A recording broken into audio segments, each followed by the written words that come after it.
Okay, పదవేత Venkateswara Reddy గారు, good morning. So ఏంటి అసలు రైతులకి తెలుగుదేశం పార్టీ అధికారంలోకి వచ్చాక ఇది రైతు సుఖీభావ కాదు, రైతు దుఃఖీభావ అని చెప్పేసి మీరు అంటున్నారు. ఇటీవల మనం చూసాం షర్మిల గారు కూడా ఈ అంశాన్ని ప్రముఖంగా మాట్లాడుతున్నటువంటి పరిస్థితి.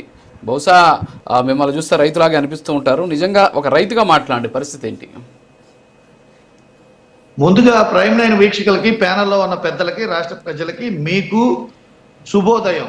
మానవుడే మహనీయుడు, మనిషే దేవుడు, సత్యమేవ జయతే. ఇక మీరన్న ప్రశ్నకి విషయానికి వస్తే, నేను వాస్తవంగా రైతు బిడ్డని, స్వయంగా నేను వ్యవసాయం చేసిన వాడినే. ఇప్పటికీ మాకు వ్యవసాయం ఉంది. ప్రభుత్వము ఇప్పుడు సోదరుడు చెప్పినవన్నీ గనక అమలు జరిపితే కాగ్ రిపోర్ట్లు ఎందుకు అలా వస్తాయి? రైతులు ఎందుకు రోడ్డు ఎక్కుతారు? రైతులు ఎందుకు విత్తనాల కోసం పోరాటం చేస్తారు? రైతులు ఎందుకు ఇన్పుట్ సబ్సిడీ కోసం పోరాటం చేస్తారు? రైతులు ఎందుకు రైతు భరోసా ఇంకా మాకు అందలేదని ప్రభుత్వ కార్యాలయాల చుట్టూ తిరుగుతారు? ఇక్కడ నేనేమంటానంటే, వాస్తవంగా మనం గనక పని చేస్తే మనకు ప్రచారం అక్కర్లేదు. ప్రజలే మౌత్ పబ్లిసిటీయే బలమైన పబ్లిసిటీ. మనం పని చేయనప్పుడే ప్రచారం కోసం పాకులాడతాం. బలవంతుడు భరిస్తాడు, బలహీనుడు అరుస్తాడు అన్నట్టుగా మనం సౌండ్ తక్కువ, సరుకు తక్కువ, సౌండ్ ఎక్కువ అన్నట్టుగా మనం గనక ఇలానే ప్రచారం చేసుకుంటూ గనక పోతే అటు ప్రజలకి నష్టం, ఇటు ప్రభుత్వ మనుగడకి నష్టం, పార్టీలకు కూడా, ఇప్పుడు పరిపాలిస్తున్న పార్టీలకు కూడా ఇది నష్టం. గ్రౌండ్ రియాలిటీ తెలుసుకొని మనం చెప్పినవన్నీ అసలు గ్రౌండ్లో అమలు జరుగుతున్నాయా లేవా అని చూసుకోవాలి. చూసుకోకుండా కేవలం ప్రచారం మీద మాత్రమే గనక మనం ఆధారపడితే భవిష్యత్తు చాలా దారుణంగా ఉంటుంది. ప్రజా ఉద్యమాలు వస్తాయి, రైతు ఉద్యమాలు వస్తాయి, రైతులు రోడ్డు ఎక్కుతారు. నా విన్నపం ఏంటంటే, ఇప్పుడు ఎన్నికలు లేవు, 3 ఏళ్ల సమయం ఉంది. ఈ 3 ఏళ్లలో పరిపాలించడానికి సరైన బలం ఉంది, సరైన ప్రభుత్వ యంత్రాంగం ఉంది, మీరు చెప్పినట్లుగా, మీరు అన్నట్లుగా సమర్థవంతమైన నాయకత్వం ఉంది. మరి ఎందుకు గ్రౌండ్ రియాలిటీ ఇలా ఉంది? ఎందుకు రైతులకు అందట్లేదు? రైతులు ఎందుకు రోడ్లు ఎక్కుతున్నారు? వీటన్నిటిని మీరు పరిశీలించుకోరా? ఇవన్నీ మాకు అక్కడ కేవలం గత ప్రభుత్వం అది చేసింది, గత ప్రభుత్వం ఇది చేసింది అని చెప్పుకుంటూ పోవడమేనా? ప్రజలు మీకు అధికారం ఇచ్చారనుకుంటే మీరు అధికారంలోకి వచ్చింది గత ప్రభుత్వం చేసిన ఊరికే సాకులు చెప్పడం కోసమా? క్లియర్గా నేను ఒకటి అడుగుతున్నాను. 4 ఏళ్ల నాడు, 5 ఏళ్ల నాడు సోషల్ మీడియాలో పెట్టిన పోస్టులకే మీరు చర్యలు తీసుకునే పరిస్థితి ఇప్పుడు ఉన్నప్పుడు, 4 ఏళ్ల నాడు, 5 ఏళ్ల నాడు ఈ రైతులకు అన్యాయం ఎవరు చేసినా, క్రైమ్ ఎవరు చేసినా, మీరు అన్నట్టు ఇట్లా ఆక్రమించుకున్నారు, ఇట్లా రైతులను అన్యాయం చేశారు, డబ్బులు ఎగ్గొట్టారు, ఈ విధంగా గత ప్రభుత్వంలో ఇలా జరిగిందని మీరు చెప్పిన ఆరోపణలన్నీ నిజాలైతే చర్యలు ఎందుకు తీసుకోవట్లేదు? చర్యలు తీసుకోవాలి కదా. ఒకవేళ మీరు చర్యలు తీసుకోవట్లేదంటే మీరు చెప్పినవన్నీ అబద్ధాలు కదా. మీరు పని చేయాల్సిన పరిస్థితిలో ఉండి, పరిపాలన చేయాల్సిన పరిస్థితిలో ఉండి ఆరోపణలు ఎలా చేస్తున్నారు? మీరు ఆరోపణలు చేసే అధికారం హక్కు మీకు ఇప్పుడు లేదండి. మీరు పరిపాలించాలి, ప్రతి సమస్యని సవరించాలి, ప్రతి సమస్యని సరిచేయాలి, ప్రతి నేరస్తుడి మీద చర్యలు తీసుకోవాలి. ఇవన్నీ వదిలేసి ఆరోపణలు చేస్తున్నారంటే మీ ఆరోపణలో నిజం లేదు. మీరు చెప్తున్నవి వాస్తవాలు కాదు. ఇది నేను ప్రజల అభిప్రాయం. ఇప్పుడు ఇంకొకటి, మీరు ఇలా చెప్పుకుంటూ పోతే పని అవ్వదు. ఇది చెప్పుకుంటూ పోతే పని అవ్వదు.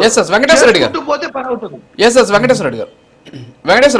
బాగా చెప్పారు. ఇక్కడ ఏంటంటే, వ్యవసాయ వృద్ధి రేటు మీ 5 ఏళ్లలో 10.22% ఇది. ఇప్పుడు 15.41% పెరిగింది అని చెప్పేసి కూటమి చెప్తుంది. మరి వ్యవసాయ వృద్ధి రేటు పెరిగితే రైతులు బాగున్నట్టే కదా, మరి ఇవి కూడా గణాంకాలు చెప్తుంది కదా. ఇది గణాంకాలు మేము చెప్పటం కాదండి, కూటమి ప్రభుత్వం చెప్పటం, ప్రతిపక్షంగా మేము చెప్పటం, మేము చెప్పటం కాదు. కాగ్ రిపోర్ట్ ఏం చెప్పింది? మనం అన్ని విషయాల్లో అథెంటికేషన్ డేటా తీసుకోవాలి. అంటే ఇక్కడ వృద్ధి రేటు పెరిగితే ఇప్పుడు కాగ్ రిపోర్ట్ ఏం చెప్తుంది అనేది చూడండి. కాగ్ రిపోర్ట్ ఏం చెప్తే మేము దాన్ని ఏకీభవిస్తాం. ఎందుకంటే గతంలో అన్ని కాగ్ రిపోర్ట్ల గురించి ఇట్లా చెప్పారు అని చెప్పేసి అన్ని ప్రభుత్వాలు, భారతదేశంలో అన్ని ప్రభుత్వాలు మాట్లాడుకుంటున్నాయి. దాన్ని అథెంటిఫికేషన్ డేటాగా తీసుకుందాం, తప్పే ఉంది. ఎవరికి అనుకూలంగా వాళ్ళు చెప్పుకోవచ్చు. ఇప్పుడు డిబేట్ లో నలుగురు పార్టీల వాళ్ళ వచ్చాం, మా పార్టీ గురించి నేను చెప్తాను, ఆయన పార్టీ గురించి ఆయన చెప్తాడు, ఇంకొక పార్టీ గురించి వాళ్ళు చెప్తారు. అది కాదు కదా, అది కాదు కదా మనం తీసుకోవాల్సిన డేటా. ఇప్పుడు ఎవరికి అనుకూలంగా వాళ్ళు చెప్పుకోవడం అనేది సహజం. మేమేమంటామంటే బాధ్యత కలగని ప్రభుత్వంలో ఉండి ఆరోపణలు చేయటం సరికాదు అంటారు. పని చేయాలి, చర్యలు తీసుకోవాలి. నేరం ఎక్కడ చేసినా, తప్పు ఎవరు చేసినా సవరించాల్సిన బాధ్యతలో ఉన్న ప్రభుత్వాలు ఆరోపణలతో సరిపెట్టుకుంటున్నారంటే వీళ్ళు చెప్పే ఆరోపణలో నిజం లేదు. ఇది మేమంటున్న మాట కాదు, మేమంటున్న మాట కాదు, ప్రజలంటున్న మాట. ప్రజలంటున్న మాట. మీరు ఖచ్చితంగా మీ ఆరోపణలు అనేది ఉంటే ఎవరినైనా నేరస్తుడు, ఎవరైనా నేరస్తుడే. వాడికి కులం లేదు, మతం లేదు, పార్టీ లేదు, ప్రాంతం కూడా లేదు. వీటన్నిటి బట్టి మీరు చర్యలు తీసుకోకుండా